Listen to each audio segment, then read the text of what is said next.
Welcome to the Life Chat Podcast, seeking the truth with Derek Powell, navigating you through. Every Wednesday night, new topics ignite. Join the journey, let's take flight. Bringing insights that change our view. Derek's voice, clear and true. Tune in each week, discover new light. Life Chat Podcast, reach a new height. Welcome, everybody. Once again, the Life Chat Podcast. Thank you for joining me tonight. Thank you for taking this time out of your evening to be a part of the conversation, the episode, the education, the fun, the laughter, but most importantly, the information. You know, every week we share, we give information, and we just hope that somebody grasp information, use the information, and help put themselves in a better position. That's my ultimate goal, is to help other people. So in turn, it helps me.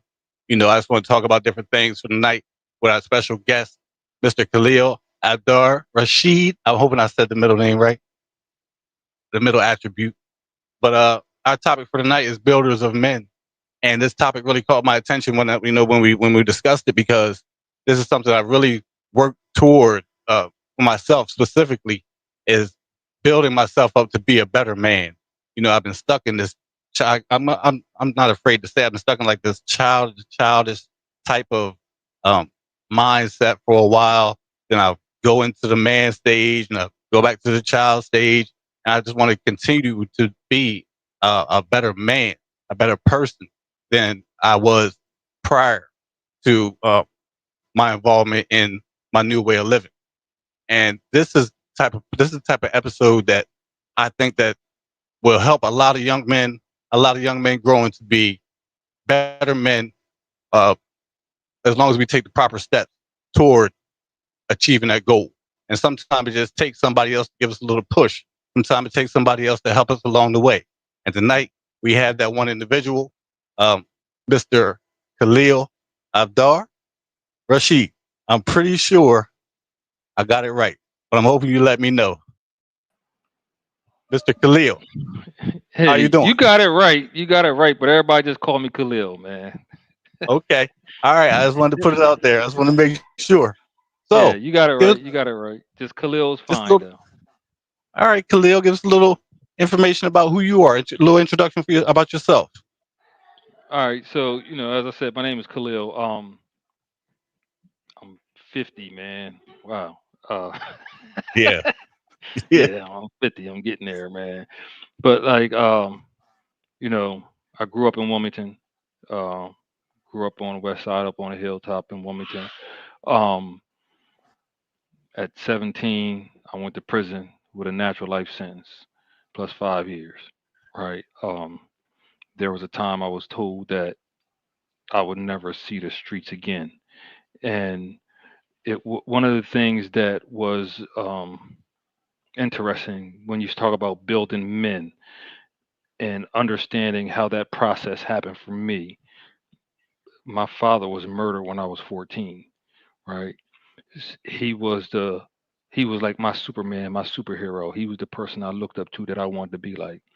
And once his presence was removed from my life, the guidance that I needed to navigate the things in my environment and in my community um, were gone, right? Like that guidance was now absent. And during that time, and this is in 1990, during that time, there were no positive males that stepped in to fill the void, to give me the same things that my father gave me and that he lived and showed me. The only thing that I experienced with the males in my environment was predatory behavior, right?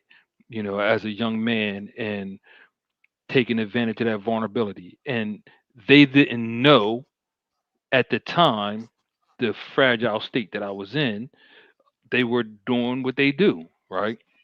So that Yeah. was my introduction into the drug game, because there was older males that we bonded around that commonality about not having a father, right?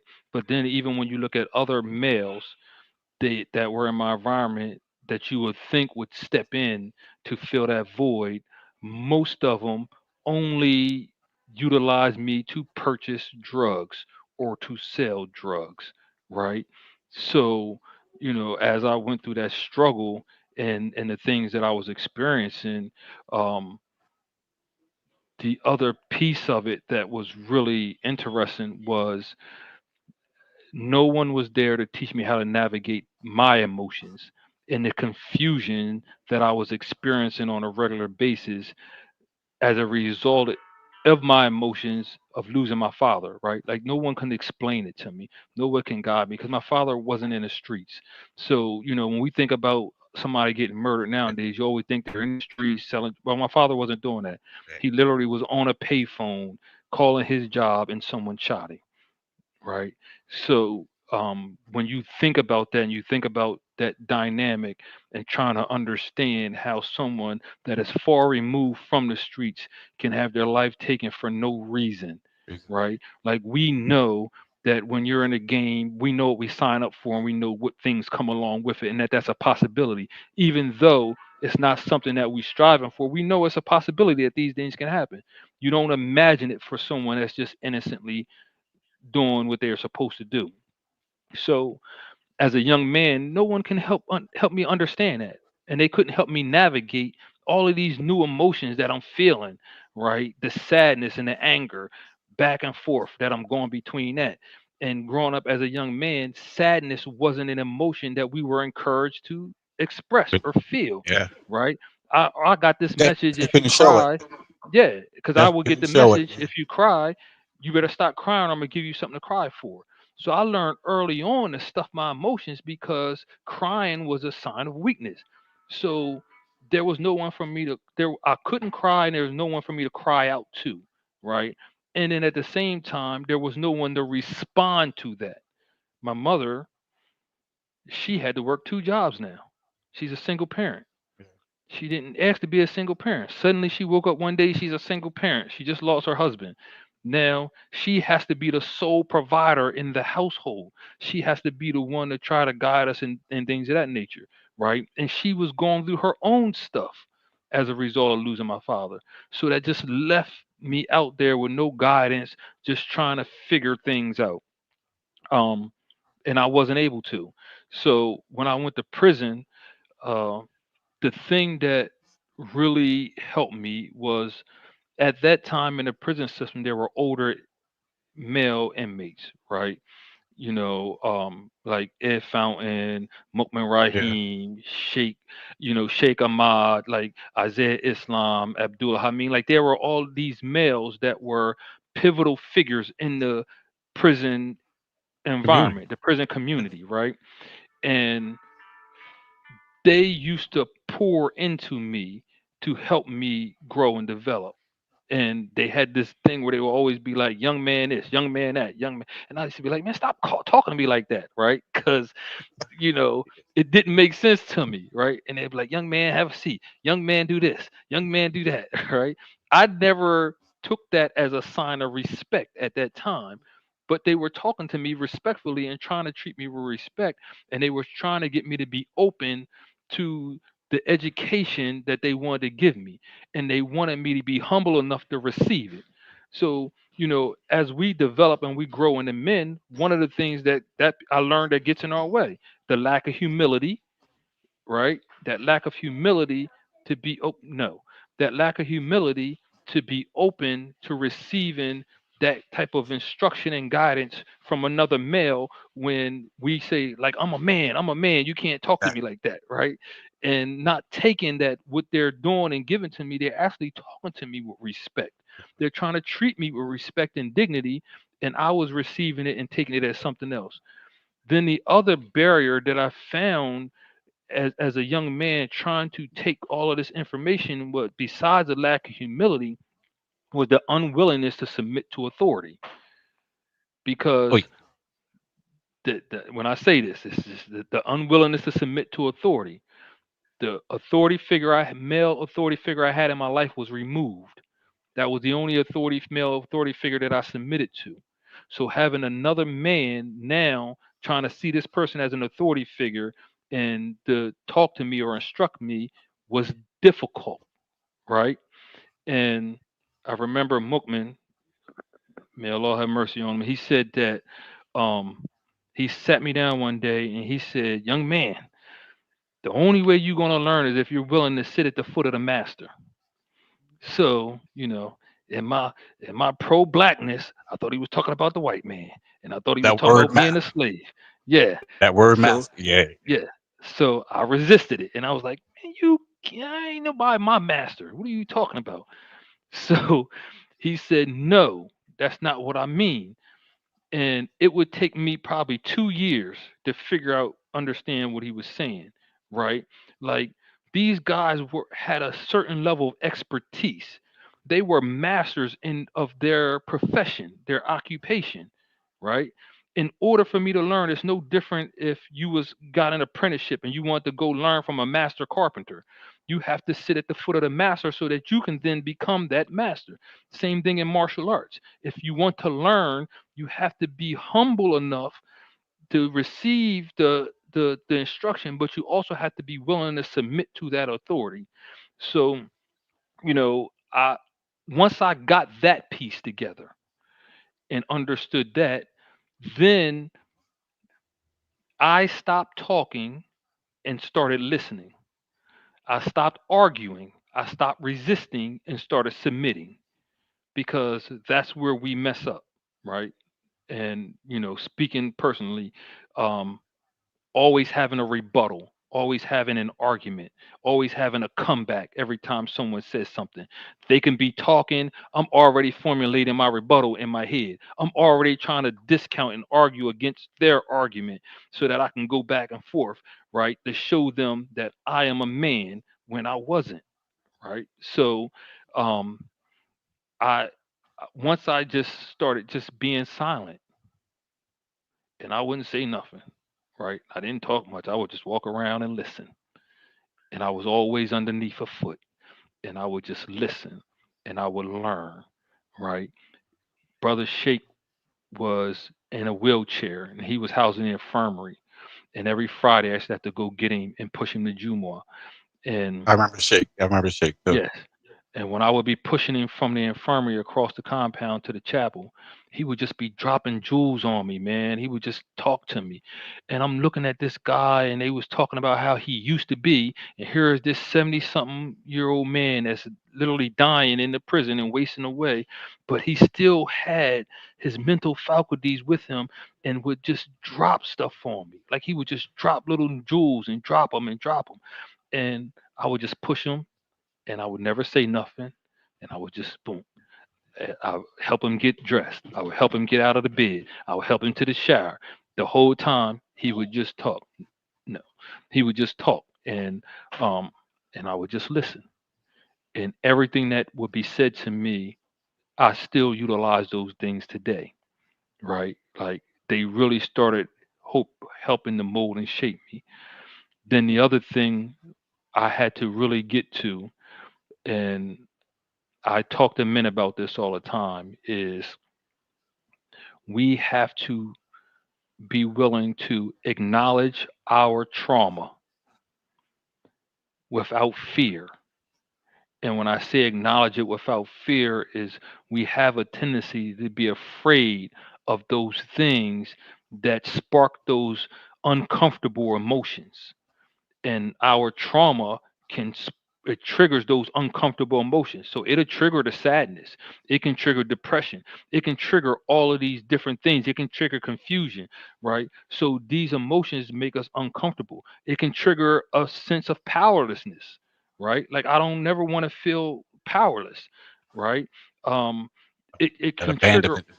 yes, it triggers all of these different things, man. And trying to understand, like, I had identity issues, right? And like I was not comfortable. I was always a skinny black kid. Like I was always a little skinny black kid. And everybody always reminded me of how skinny I was, right? Yeah. That gave me issues, right? And the people that was said to me don't realize it, but it did. It gave me a lot of body issues where I would be uncomfortable, couldn't take my shirt off around people, like all kinds of different things. So I had to acknowledge these things, right? In order for me to take the next step, I had to be willing to acknowledge these things. And Once I began to acknowledge them, it just it just became a thing of, all right, in order for me to truly develop as a man, now that I understand those things, I got to be rebuilt from the ground up. My parents already laid the foundation. Those foundational pieces were already in place. So I started practicing small things. Like I would say, yes, sir, no, sir, please, excuse me, thank you, right? Those Like and these I'm aren't, sure I'm pretty sure that was the most uncomfortable thing. no, not for You me. know, It just wasn't. getting to that So, point. no, that part wasn't uncomfortable. It bothered other people, Okay, right? I Like know it's I rough used for to me. see the reaction I would get from the officers if I say yes sir, no sir, Wait, please, excuse me, thank you. Or if I would just wait my turn, I would like, pardon me, and they'd be like, they'll say something where they're trying to blow you off, or the response will be always something very disrespectful. And I would just stand there and wait my turn. And that stuff was unusual to me. It used to bother him. Like, what is wrong with this guy? Why is he doing this? Why is he still saying please? And I never responded in kind. So, and what I was trying to really start practicing for myself was that I needed to respect people and extend respect to people, even if their behavior didn't warrant it, right? So I would never use someone else's behavior to try to justify my response in that regard, because regardless, I still, because that's my belief, is about treating people with respect and kindness and compassion. And then as a Muslim, that's something that I really hold paramount, is that I need to treat people with kindness and compassion and respect. That regardless of how you carry yourself and you present, I still need to present this way.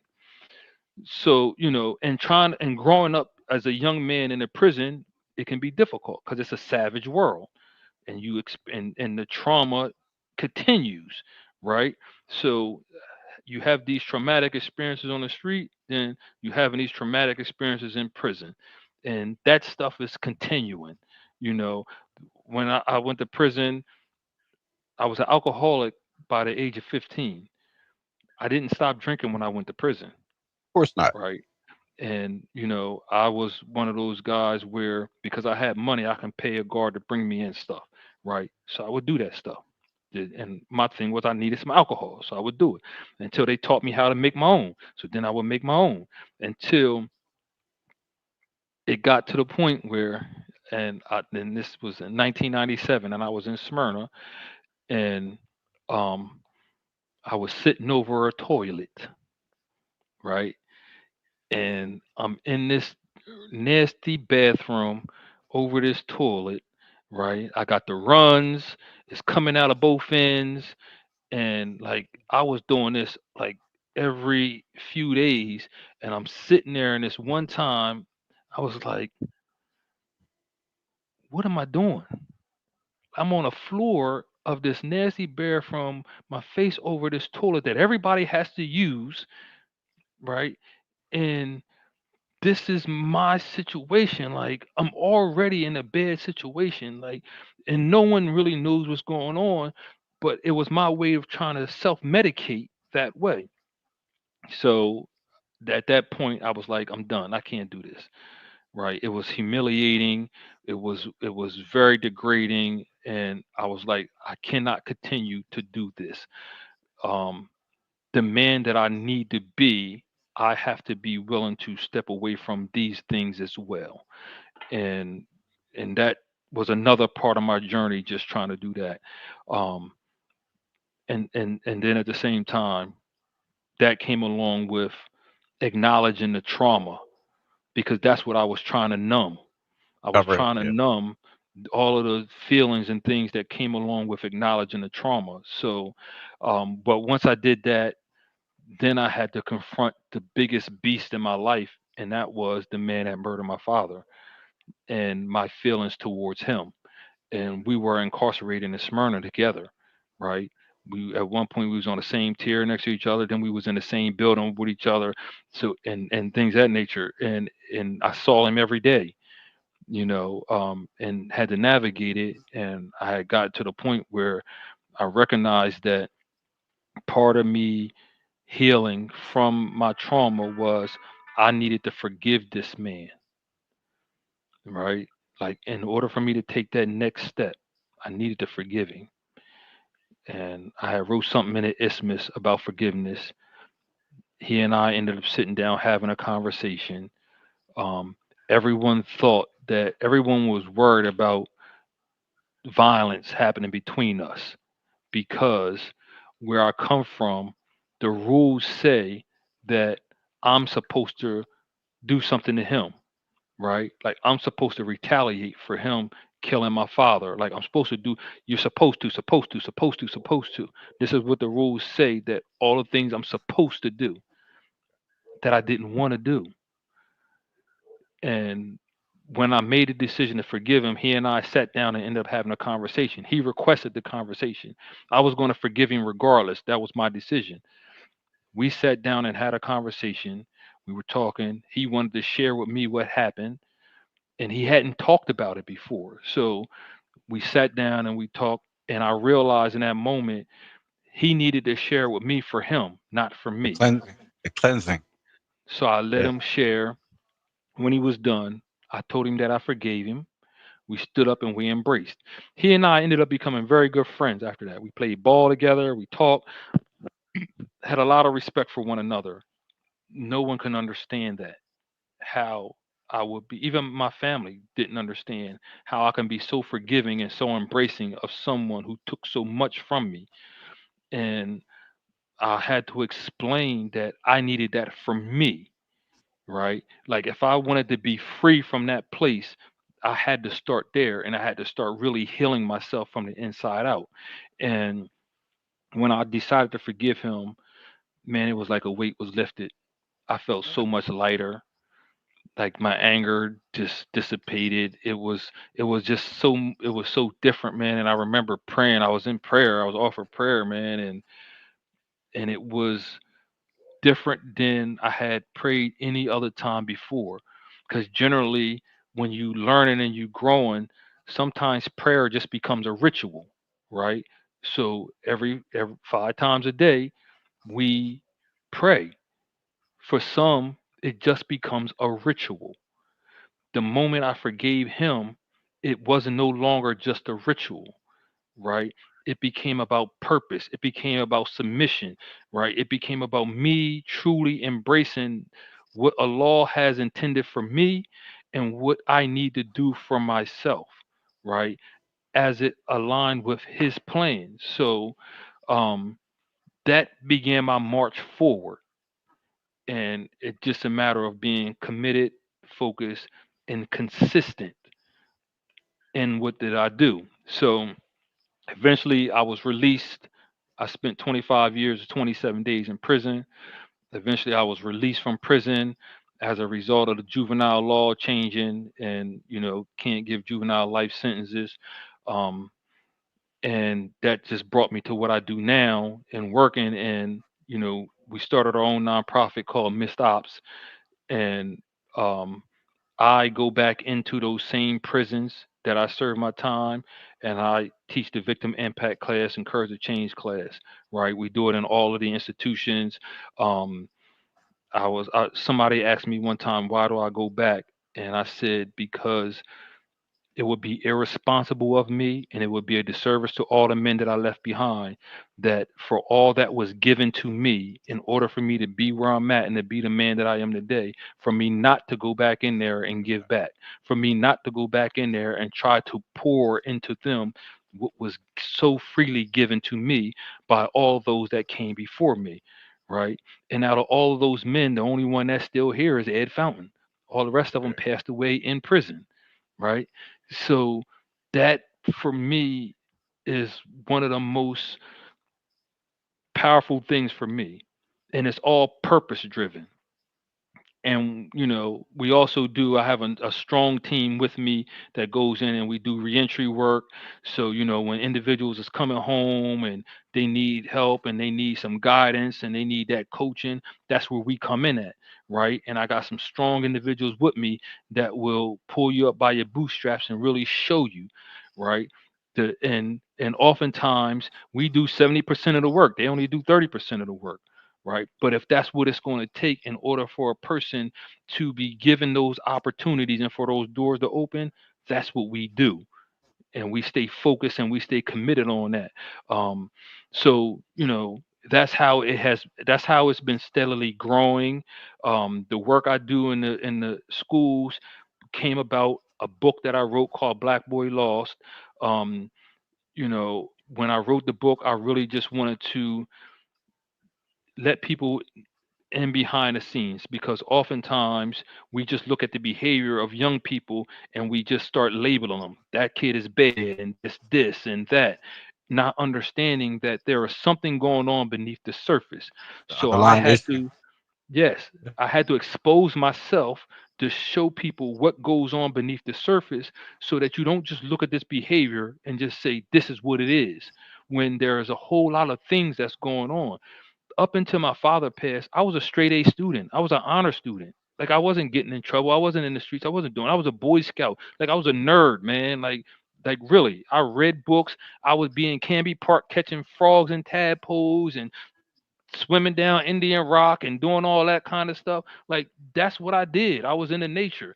You know what I mean? If you went in my room, you got gerbils, hamsters, turtles, frogs, snakes. You got all kinds of stuff, right? Like, this is it, and it was odd, right? The Like, original for apple people to hunter. think about, yeah, I collected comic books. So when you look at me and where I lived at and how and the environment I was growing up in, if you came into my room, you'd be like, yo, what is going on? But that was me until my father was removed and all of my innocence went with him, right? So now I have to go in and I have to teach these men and take them through the process. And the biggest thing about taking them through the process is I have to give them a safe space to be vulnerable, because prison doesn't often allow that. And it doesn't create that type of environment. So I have to give them a safe place to be vulnerable, so then we can start addressing that trauma and start helping them put those pieces back together, so I can give them that foundation, so that when their opportunity comes, th- they're able to fully step into it, right? That part is important to me. um the other piece of it is for me, and for all the brothers that are out here with me, one of the things I'm constantly telling them, right? Everything we do matters. There are so many people that have to come behind us, that have to walk in, they have to walk in our footprints. Like, they have to follow us. We have to be able to open doors that's going to allow them. Somebody cracked the door for me and I kicked it open. And I have a responsibility to try to keep it open for everybody that comes behind me. That is a part of the each one teaching one, each one reaching one, that we used to say in Green Tree. That's a part of that, right? Like, we get opportunities. Let's see what we can do to create opportunities for others, as opposed to just holding it for ourselves. I'm a very big believer in that. It's something that I practice on a regular basis. When I go into schools, that was an opportunity. Somebody read my book. They asked me to speak at a conference. I spoke at the conference, and next thing I know, it just opened a whole bunch of different doors. Now, what I do is I try to figure a way to get other people to come through those doors. I try to figure a way to get those individuals to allow others to come through those doors. Um, and then the biggest thing for me in doing that is also talking to men about the importance of not minimizing their role in the lives of their children. Because when you are incarcerated, and I think we just do it to ourselves so we don't have to think about it, but we always say our kids are fine. Oh, my kids is good. They're good. Fine. They're not good. They're not good, Broken. man. Yes, like, You matter. Because when you say that, it's as if you're saying you don't matter, that you're not as important to them as you are. And I'm gonna give you this example. I was at a camp and I was talking to this kid. He's going into third grade. He's struggling in school. And I sat down with him on the floor. We were talking, and I was trying to understand what was going on. And he had wrote on the paper, "I miss my dad." And I was like, "You miss your dad? Like, where's your dad at?" Well, his dad is currently incarcerated in SCI. And he said to me that it's hard for him to concentrate in school because all he do is think about his father and how much he misses dad. It's interfering with his work. The school doesn't understand that, right? So he's reading and writing below grade level, but they're still going to push him forward, right? Not understanding that his struggle is connected to the absence of his father. So, what can we do to try to get his father to understand that, to get him more involved, where he can start communicating with his son to help him in that area? Because he's going into the third grade. And the statistics say that if a child is not on grade level by third grade, it's going to be hard to impossible for him to get on grade level. So it's just a matter of bringing all of that, and that is a major part of us really helping men grow and develop. There's so many of us that are incarcerated at a young age now and have to Yep. grow up in that environment, and it's not a natural environment, right? Like, it truly Animalistic. isn't a natural environment. How can you expect me to be fully formed in an environment that only allows me to communicate less than 50% of who I am as a man? And and I'm gonna share this with you and your viewers when we talk about vulnerability. And I have to be transparent about this. One of the most difficult things for me when I was transitioning coming home was actually communicating with women. I was Yeah. very uncomfortable. I was very You're uncomfortable, surrounded very by. insecure. The the so when you're in prison, all the women are authority figures, right? Mhm. And usually when you communicate with them, it's a communication based on trying to manipulate. It's never based on respect and this, that, and the third because of their role. And a lot of times it's based on what you're trying to get from them, right? When you come out here into the community, it's different. You're not communicating based on that. Now you have to learn how to have healthy communication with a woman. When I spent 25 years communicating with only men and aggressive men at that, and a lot of the communication is based on survival, right? So what I say, my response is how I am may seem odd to people, but it's conditioned from my survival. So now I have to try to lower that so I'm able to communicate effectively with a woman in a healthy environment where I can have a relationship that's not sexual, right? That's not based on companionship or anything like that. That's just based on mutual understanding and respect and connection, in addition to those other things with that person that I choose. So that was the hardest part, was just trying to navigate that relationship. And then the fact that I went to prison when I was 17, right? So I The didn't whole have a healthy or mature view of dealing with women anyway, right? period. Yeah. Yeah. So I'm coming home, and now I don't care how many books you read and this, that, and the third. It's difficult when you're in that environment and you have to learn it. You have to learn how, right?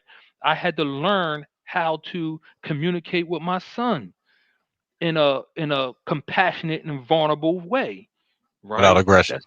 Yes, that's another thing, because if he cowered down, it would bother me. Like, what's wrong with you? Pick your head up. Look at me when I'm talking to you. And I would do it in such an aggressive way, it made him retreat more.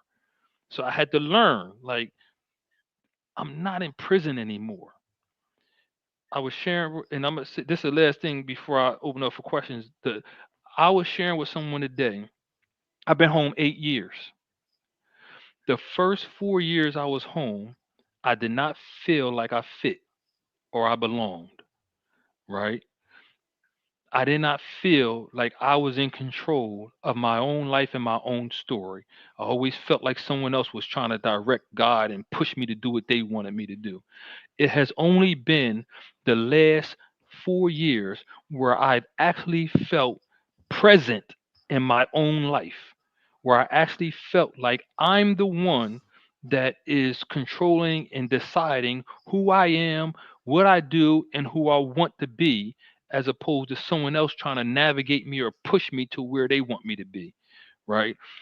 The past 4 years is the first time since I've been home that I've truly felt free, where the first 4 years it was no different than being in prison. And Still people feel would always say to me, they were like, "Yo, but you successful and you doing this and that and you got this and you got that." I don't I don't even know how I got all those things because I never felt present or involved in the getting of those things, right? Whereas though now I'm very present, I'm very involved, and I'm very connected to everything in my environment. And this is the first time, right? And I had to speak about that today because oftentimes people don't understand that when you have long periods of incarceration, that adjustment period is different than for someone that only did a year in prison, right? I spent 2.5 decades in prison. That adjustment period is different. And I don't run from it. I acknowledge it. Talk about it. I'm very open about it. You know, like I still have some things that I struggle with. I still can't stand having someone standing behind me. Drives me yeah, crazy. You know, I still crowds. I get uncomfortable. I still got to know where the exit's at. I got to see people coming in. I size people up to make sure that you ain't doing something you ain't supposed to do. Make sure you ain't holding. Like I still do all of those things because it was about survival. You know what I mean? So you know that's where it's at. I think that part right there. I think a lot of people miss that part right there about that whole. That's another traumatic experience. Those traumatic experiences. Having you said you don't feel comfortable with people standing behind you, and you don't in the crowds, being in crowds. I think a lot of times people we just miss that part, and from being. I mean, the most. I'm not. There's nothing. There's definitely nothing to boast. I'm not boasting about no time.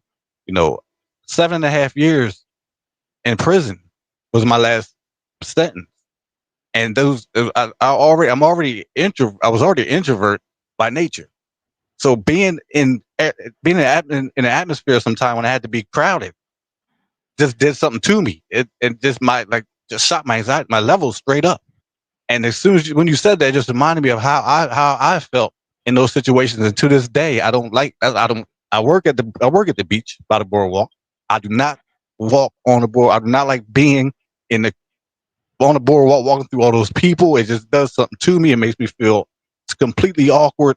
Sometimes, and like you said, like conversations with women and different people is totally awkward to me because sometimes it just made me feel um like like they're expecting me to say something crazy or Hmm. they like you want something. Sometimes I'd rather not even speak to you because as soon as you speak, he wants me. I don't want you, woman. I'm just speaking to you. Yes. But I guess that whole type of thing. But Yeah.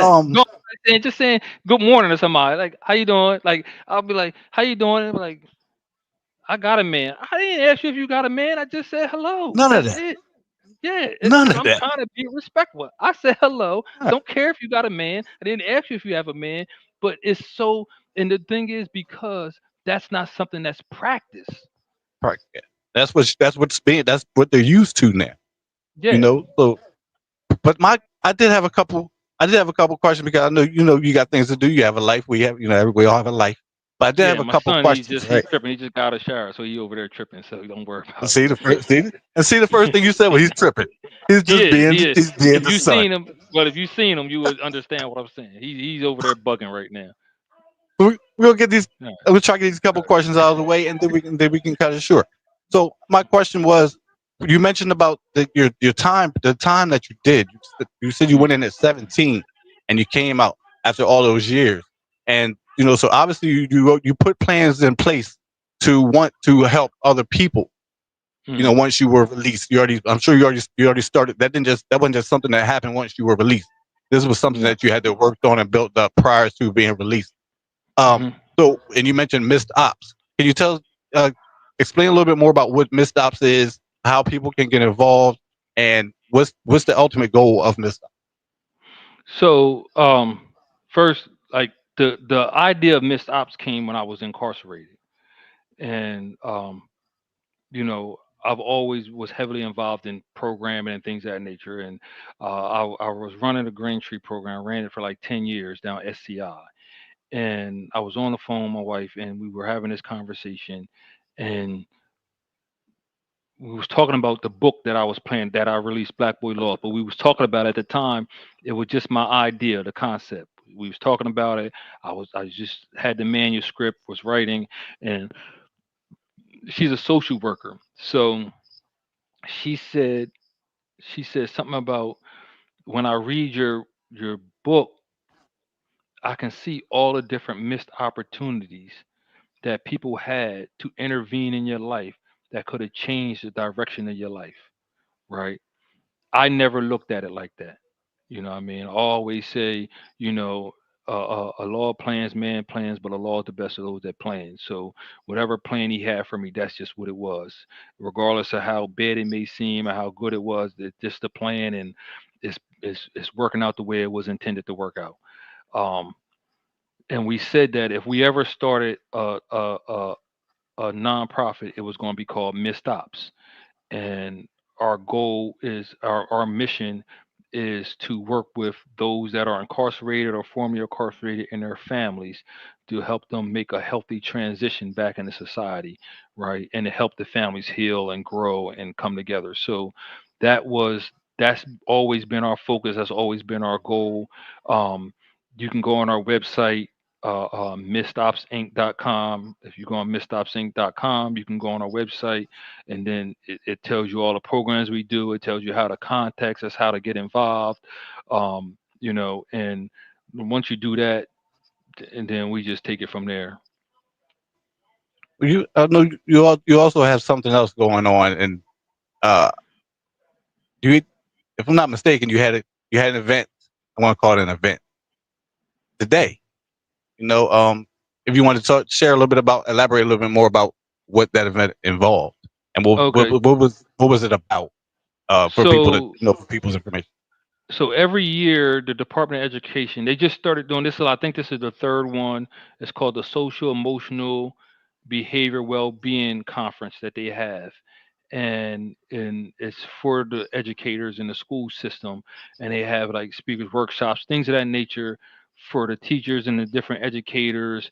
They talk about like changes in philosophies, things that are available, other training information, all of those things to prepare as you go into the next year, so that everyone knows like these are the different resources, all this stuff that's available to them, right? um I spoke at the first one, and the first one was small. It wasn't like it is now. I think the first one was probably like 100 people came. I'm not sure, something like that, but I spoke at the first one. Now this it was like 300 and some people there today. And as a result of me speaking there, and because of the book that I wrote, it was a person from the Department of Education. She reached out to me, and she asked if I would be willing to go into the schools, and the Department of Education is funded and supported, and that's what I started doing. I developed a program around my book, Black Boy Lost, where I go into the school and I engage with the students and the educators, and to help them understand, just get behind the scenes and understand what it is that they seeing, and also give the kids a space to talk about a lot of the things that they go through, right? Because we identify with each other. You know what I mean? Like I experienced the things that they've experienced, and know what it's like to not have someone ask me how am I doing, or what's going on, or checking in, and And not feeling genuinely mean it. comfortable. Yes, and then not feeling comfortable talking about that stuff. So, one of the things I've been able to do is I've spoken to over 300 kids throughout this school year, and our conversations, like, you know even one of the things that really is two things that always sparks a reaction from them, and you would think it'd be the amount of time that I did in prison, but it wasn't. It was how I lost my father, because a lot of kids growing up now have already experienced it, right? They've lost their fathers in the streets to that, right? And then the second thing was, when I was a teenager, I've attempted suicide twice, right? When I was Right. 15 and when I was 16. So, and talking about that, and talking about what I was going through, how I was feeling, why I never talked about it growing up, that right there for them, a lot of the kids, especially the females, always comment on that because they go through that struggle.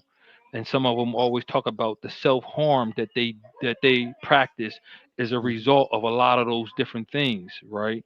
And now with social media, it makes it even worse.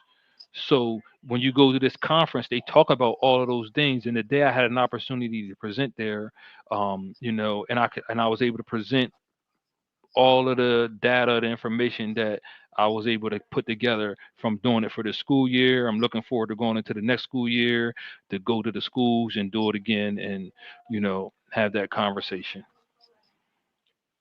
Like you also mentioned about um, kids grasping conversations other than the amount of time, prison time that you did, and it caught my attention because a lot of times, in this, as far as being in the street or coming from the street, that's like a glorification. Like your badge of honor, But Oh no, no, I'm no, glad they you don't. They mentioned. don't see it like that, because Yeah, what ends up happening was it'll get a reaction, but it doesn't start a conversation. The other things start a conversation. Usually, the reaction when I say how much time is, do you know my brother? Do you know my dad? My dad is down there. My dad got this time. My dad got a life bit. You know what I mean? My brothers are in there. My cousin, like, that's generally what ends up happening. And I try to, once that happens, I go further with that conversation, because then I can talk about how it's impacting them and what they need and so on and so forth. But those two things I mentioned are things that always sparks a conversation, right? And like, one of the reasons is they're not used to a man, especially a black man, coming in and talking about those things, talking about attempting suicide, right? Coming in talking about depression and mental health. They're not used to without that. Yeah, without reading that, from a paper or showing something on the screen that they yes, haven't lived. Yeah, yep. To come in and talk about how what the loss of my father did to me and how it impacted me, and they're in that same space and going through the same thing. So, like, we are able to sit down and really have an informed conversation. They really, some of them get really vulnerable. It's like, they'll see the pictures that I put up of me when I was younger, and then oftentimes they'll start giggling. But once I start to talk, all that goes out the window. You know what I mean? They never look at prison as a badge of honor. I do have some kids that have become resigned to the fact, to the belief.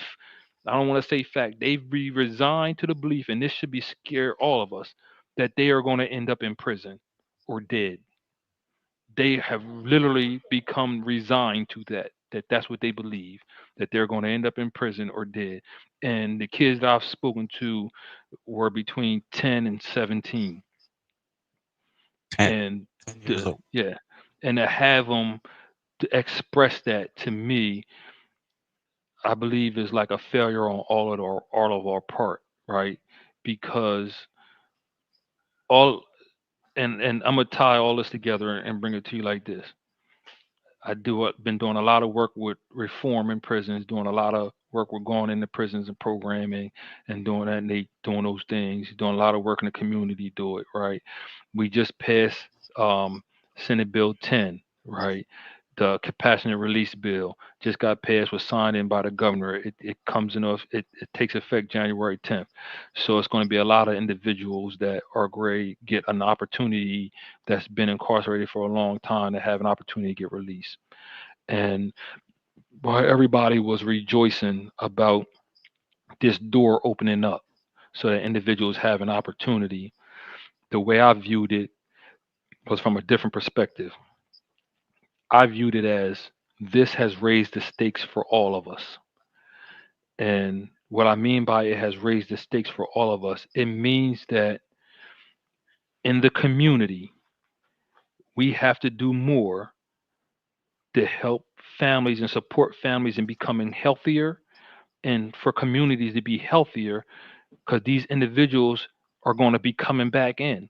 And the healthier the community, the healthier the family, the greater chance they're going to have that success when they come home, right? No, I'm almost done. So that's one area. It raises the stakes for those people, advocates and things of that nature, people that are, whether it's the court system or whatever, it has raised the stakes for them because now they really have to look at everybody that's becoming available, trying to determine who's going to get an opportunity, who's not, why you're not going to give them an opportunity. Like all these different things are about to come into play, right? Some people have staked their political futures on this bill and that it's not going to be a catastrophe, right? It has also raised the stakes for the Department of Corrections because now the Department of Corrections has to do more to open up opportunities for programming for individuals that are serving long sentences where the practice has been because of your sentence you're not eligible for certain programs and certain treatment, right? It wasn't like it was when I was coming through the system. We want to do a program, we tell them we want to do a program, and sometimes you got to fight, crack, scratch and claw to get in, but we would get into the program and it was on us what we did with it. Then it changed. So if based on your sentence, you wouldn't be eligible to do programs. So now you have to do more to try to really help build a foundation for these individuals and prepare them for this transition. Because if you have an individual that's been in prison for 40 years that has not been in programming for the past 10 or 15 because of the way they changed the classification, how do you prepare this person for the new world that they're going to go into so they can have a healthier, safer transition? So for me, the way I looked at it is the stakes have now been raised for all of us, right? We all have a part that we have to play in this in order for us to create healthier and safer environments, which in effect is also going to help with our school systems because if we're creating healthier and safer families for those individuals that's coming home, you're ultimately going to be creating healthier and safer families for the kids to grow up in, right? So we can address a lot of those issues and concerns that are resulting in high rates of out of school suspension and high discipline rates and things of that nature. So we're not raising a generation of felons before they're 18, but we're able to truly give them something so our schools can start becoming a pipeline to college, right? So, that's all of the things that we're doing. And um, that's how I've been really approaching this, um, from a different perspective to try to help people understand. Like everybody rejoiced when these things were signed, but for me, it let me know that the work, yes, it for me it lets me know that the work is just beginning. Now the real work has to come. And if they're Put it in not ready action. for it, yeah, because now the real work has to come. Y'all want to be advocates, you want to do all these things. So what part are you going to take? Are you going to help with the families in the communities, or are you going to help with the programming piece in the prison to get people ready, or are you just going to keep screaming at the courts to let people go? Right? You got to have to pick a lane. You know what I mean? And you're going to have to pick one, be committed to it, because that's the only way it's going to work. Now the work starts. The bills have signed. The law is there. We got over that hurdle. I'm looking to see who's ready to step in so that we can do the most difficult part of the work. This is the heavy lifting that's great come. This is the heavy lifting that's great come. The words are over. So to speak. The words have already been said. The action. The Yeah. time is now for action. Now. Yep. Okay. Yeah. Yeah. So This is where we're at. This is where we're at. That's why I said the stakes have been raised. Everybody is like, yes, we did it. We got reform. No, you just raised the stakes. That's what you did. You raised the stakes. And some of y'all, I've sat in the room with you. I don't think that you were fully prepared to step into the next part of this. Action, Right? action, Yes. action I don't phase. need you lobbying. What I need you to do is sit down with the families, start helping them prepare, figure out what resources they going to need. Right? As much as you're going to do this, we need to do all of those things together. And if one person drops the ball, if one section drops the ball, it's going to be catastrophe. It's going to be a disaster for that person that's going to need it. So we all have to come collectively together to figure out how we're going to address this and do this work moving forward, because the work just begun. It's getting started now. So if they ain't ready, y'all need to get ready, because the work is getting started. And I've been doing it and I've been locked in. So y'all can come on and join us and be ready to do this fight with us, or just get out of our way and let us do it. All right. Some pretty powerful words. Pretty powerful words. But we came to the end, and I'm hoping, I'm sure, I know for a fact that some people are going to gain some information out of this, and I'm hoping that people will reach out to you and your projects that you have going on. And do you just one more time, just shout out what the names of your projects are and how it can be reached. Yeah, just go on our website, missed-ops-inc.com. Right? It's Missed Ops, MISSEDOPTS Inc.com. You go on our website and it has everything there, right? The other thing that you can do is we have an event coming up on September the 6th. Our community healing and restoration going to be take place in Seaford, at the Jay's Nest on September the 6th from 12 to 4. You come out, show your support, right? Like, this is the second year we're doing it, and this one is going to be bigger than last year. And we're really trying to make sure that the community is aware of resources. We provide the community supported need. We help the kids. We're going to have giveaways, free food, all kinds of things for the kids, and a lot of free entertainment. And there's going to be giveaways there. Just come out. If you want to make a donation to it, just go on our website. All of the information is there. We've been receiving donations, a lot of support for it, so that we can truly try to be impactful in the community. And hopefully we can get it to grow beyond where it's at. All right. Okay. So I just want to thank you again for coming on, Khalil. And I just Well, want to thank you say for this part having me. right Thank you here. for the invite.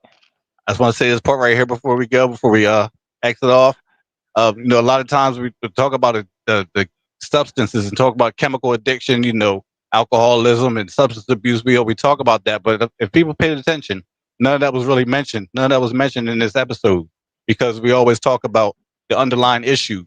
The underlying issues are the reason why we Yeah. use chemicals, why we use substances. So that's what I wanted people to focus on.